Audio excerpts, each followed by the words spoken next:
I think when people come to me to talk to me about meditation, two of the things that I hear most often from people who are having difficulty are, I can't calm my mind, or I can't stay awake.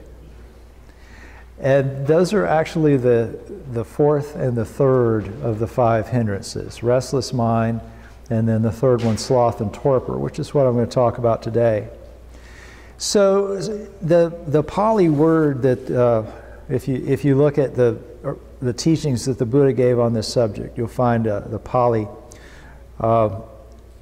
It's kind of a compound word. It's tinha midha, which sort of means listless drowsiness. So there's sort of two things going on at once, but they're very closely related to each other. And pretty much everyone experiences this at some point. And actually learning how to deal with it skillfully is a very good spiritual capacity to develop. In fact, there are orders and there are meditation teachers that are known for doing things like meditating all night and that kind of stuff in order to be able to develop that ability. And when I was a monk in the Thai order, I spent several nights staying up increasingly late so that I could kind of work with this meditating all night. And I learned a lot, really, from that process of trying to get past the drowsiness that occurs. And I've talked to you guys before about Moggallana and Sariputra, who were the Buddha's key disciples. And you encounter them a lot in scriptures, and if you go to Southeast Asian temples, they're almost always represented as being attendants to the Buddha's left and right. It's one of the main teachings on this particular topic, on how to deal with sloth and torpor, comes from a conversation that the Buddha had with Moggallana, who was meditating and who was drowsy.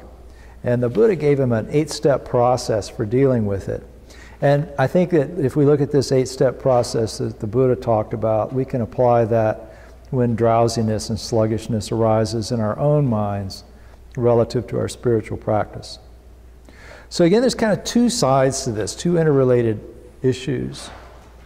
And partially we're talking about a sort of sluggishness of mind. So it's a mental state that's accompanied by a lack of energy.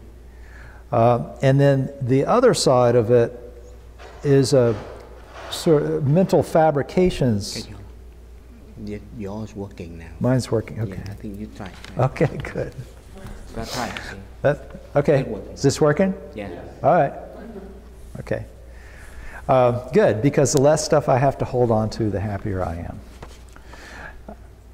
There's a spiritual teaching in that, actually. Anyway, and it kind of relating to sloth and torpor, you know, these thoughts of sleepiness or laziness or this, I don't feel like doing this right now, kind of attitudes arise. And so, you know, that's the other part of this. So there's a kind of physical, mental thing that goes on, a condition of mind, and then there are mental fabrications that are related to that, thoughts and feelings and so on, of wanting to, of boredom, you know, and wanting to sleep, and being generally lazy, and those kinds of things are all related to this. So here's the steps that the Buddha gave to Moggallana. And the first is to not give undue attention to those thoughts relating to that. So if you're thinking something like, I'm too tired, or I'm not in the mood to meditate today, or whatever, just don't give those thoughts a lot of attention. It's just like when anger arises or desires arise. You know, what we pay attention to grows. So if we don't give those a lot of attention, they're going to tend not to grow. So you might have the feeling, well, I'm just too tired to do that today, so don't pay any attention to that thought and do it anyway. The second thing, though, is to kind of energize your attitude by thinking about the Dharma. So, and this is kind of related to another issue, which is there are a lot of different things that you can do during meditation, and mostly we teach here meditation on the breath, which is really a way of kind of calming and settling the mind. So it tends to lead to tranquility and absorption. If you're really sleepy, to focus on tranquility might be counterproductive. So what you might want to do instead is bring some energy to your meditation process. And so part of what you can do there is really kind of see that as what it is. So what is sloth and torpor? It's a form of dukkha, form of suffering and stress. So how do you end stress and suffering? You don't end it by clinging to what you're wanting. So you're not going to end it by being slothful. You're going to end it by transcending these ideas, these hindrances. So if you think this is suffering and I need to work harder to get past that, then that's going to energize your attention. So it might not calm you down right away, but that's okay, because calming you down at that point is just going to possibly exacerbate that feeling of torpor. And then the next thing is to think about the importance of realizing the Dharma for yourself. So when you come in here to meditate, you're here to do this for a reason. So if you're energizing your practice by considering its importance to you, we're not going to live forever. Every day brings us one day closer to our end. So we don't want to waste that by letting ourselves just kind of zone out and go off into this fuzzy-headed, kind of half-asleep state while we're here to meditate. We want to pay close attention to what's going on in our mind. So if that doesn't work, you can take physical action. We actually do this at the beginning of the meditation here, when we rub our hands together and smooth them over our face and ears and down our arms and legs and stuff. The reason we do that is that kind of energizes the relationship between the mind and body. So it tends to kind of wake you up. And if you're meditating on your own, or you're in a long retreat and trying to meditate for a long period and that kind of thing, if you're having a lot of trouble with drowsiness, you can pull on your earlobes, you can rub your limbs, things like that. That will tend to wake you up a little bit and get some sensation flowing in your body. If that doesn't work, you can take a break. Get up. The Buddha told Moggallana, said, get up, rinse your face with cold water, and go outside. And he told him, look up at the stars. Looking up at the sky has, for a lot of people, has a real interesting effect on our state of mind. There's a state of kind of reverence and awe. And looking up at the sky, for a lot of us, seeing the stars or seeing a really open blue sky, that kind of thing, kind of creates that sense of reverence and awe, which is related to this spiritual effect that we're seeking when we meditate.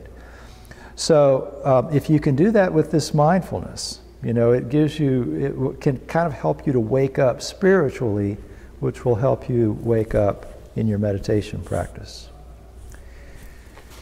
And then the Buddha's next instruction to him was to brighten the consciousness. And this is really hard to explain. It tends to work for me. I mean, this is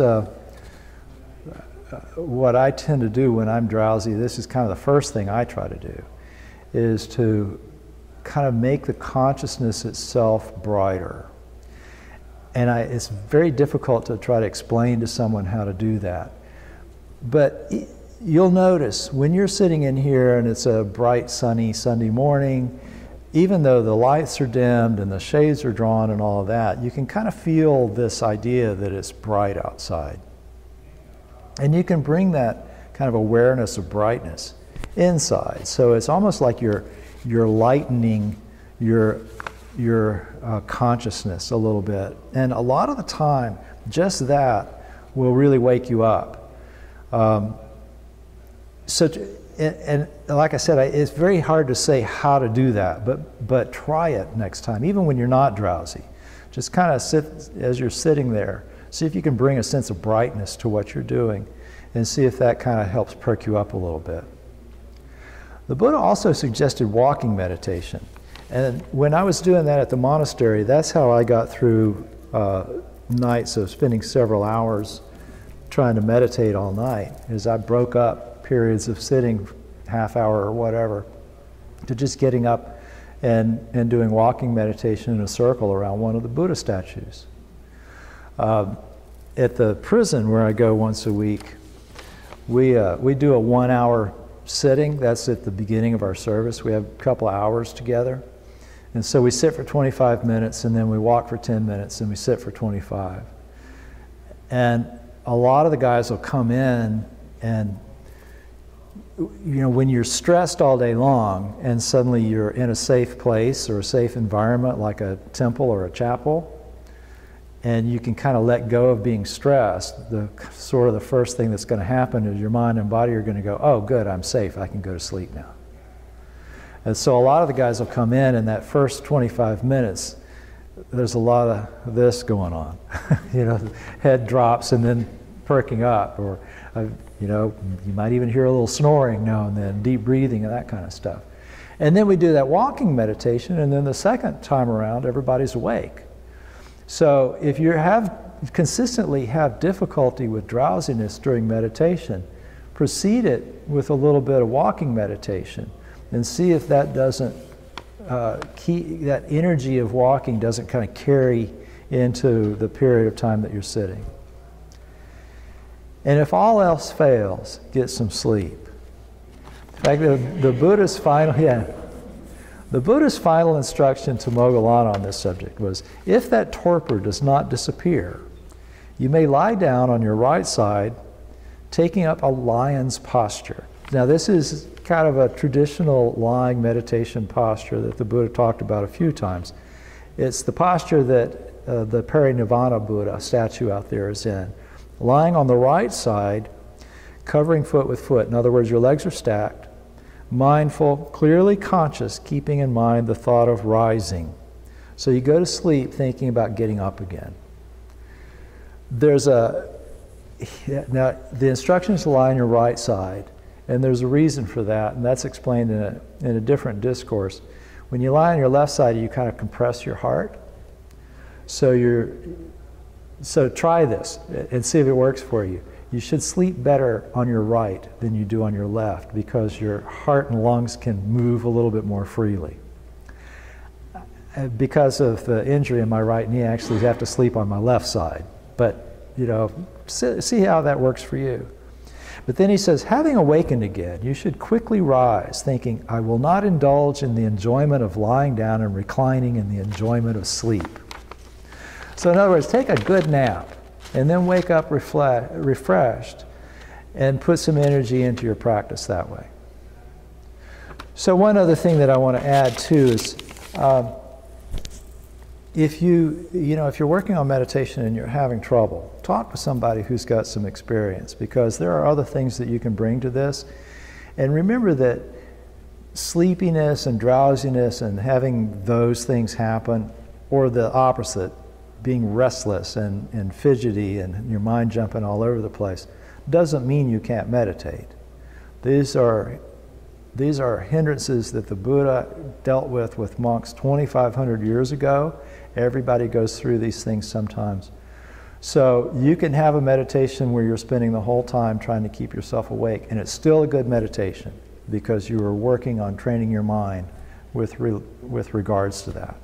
So that's really all I wanted to tell you about today. Thank you very much for your attention and for staying awake.